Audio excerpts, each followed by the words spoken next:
આગળ વાત કરીએ ચૂંટણીમાં અનામત મુદ્દે ફરી વિરોધનો સૂર ઉઠ્યો છે। ભાજપ નેતા અલ્પેશ કથિરિયાનું ચૂંટણીમાં અનામત મુદ્દે નિવેદન। કહ્યું હવે ચૂંટણીમાં અનામત માટે લડવું પડશે। ચૂંટણીમાં અનામત માટે સરકારમાં રજૂઆત અને હાઈકોર્ટમાં પિટિશન કરી છે।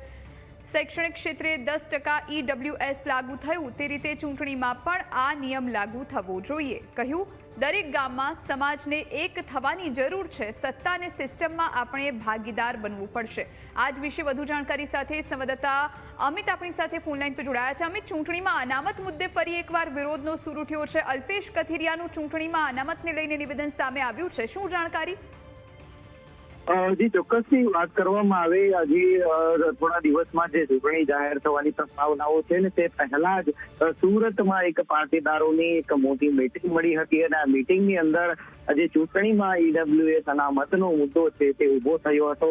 મહત્વની વાત છે કે 3 મહિના પહેલા જ જે પ્રકારે જિલ્લા પંચાયત તાલુકા પંચાયતમાં OBC 27% અનામત લાગુ કરવામાં આવ્યું છે અને તેને જ લઈને શૈક્ષણિકની જેમ જ ચૂંટણીમાં 10% EWS નો લાભ મળે તે પ્રકારની જે વાત છે તે મીટિંગોમાં તે કરવામાં આવી છે અને અલ્પેશ કથિરિયા દ્વારા જણાવવામાં આવ્યું છે કે આ મુદ્દે એક પિટિશન પણ કરવામાં આવી છે અને પિટિશનને લઈને ચૂંટણી પંચે કોર્ટમાં જવાબ રજૂ કરે ત્યારબાદ આગામી રણનીતિ પણ નક્કી કરવામાં આવશે। પરંતુ અલ્પેશ કથિરિયાએ જાહેર સભાને સંબોધન કરતા જણાવ્યું હતું કે જે પ્રકારે જે રાજનીતિમાં જે પ્રકારે અનામત છે તે પ્રકારે સિસ્ટમમાં પણ આપણા માણસો મૂકવા પડશે અને રાજનીતિમાં પણ સક્રિય થવું પડશે અને તે જ માટે 10% અનામત છે EWS તેને ચૂંટણીમાં પણ લાગુ થવું જોઈએ અને આ બાબતે ચૂંટણી પંચે પણ રજૂઆતો થશે।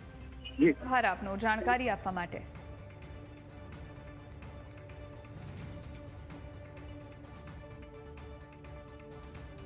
જે પ્રમાણે બંધારણીય રીતે દરેકને સમાન હક આપણા દેશમાં મળે છે, છેલ્લા ઘણા વર્ષોથી જ્યારથી EWS લાગુ થઈ છે ત્યારે શિક્ષણ ક્ષેત્રમાં આ રિઝર્વેશન લાગુ થયું છે, નોકરીમાં રિઝર્વેશન લાગુ થયું છે, પરંતુ જે ચૂંટણીની પ્રક્રિયામાં રિઝર્વેશનનો લાભ સમાજને મળતો નથી।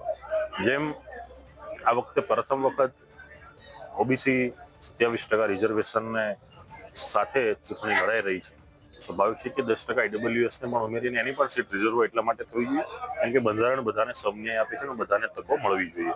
ત્યારે EWSમાં પણ જે પણ સમાજો આવતો હોય છે એને લાભ મળવો જોઈએ માટેની મારી રજૂઆતો પણ થઈ છે, જે તે સરકારશ્રીને પણ રજૂઆત કરી છે અને છેલ્લા 2 મહિના દરમિયાન ગુજરાત હાઈકોર્ટમાં દિનેશભાઈ મામણીએ એક પિટિશન પણ દાખલ કરી છે અને પિટિશનના માધ્યમથી ચૂંટણી પંચ પોતાનો શું જવાબ રજૂ કરે છે। આવનારા દિવસની અંદર ઝડપી જે રીતે ચૂંટણીઓ થવાની છે એમાં ઝડપથી EWSના કોલમનો પણ સમાવેશ થાય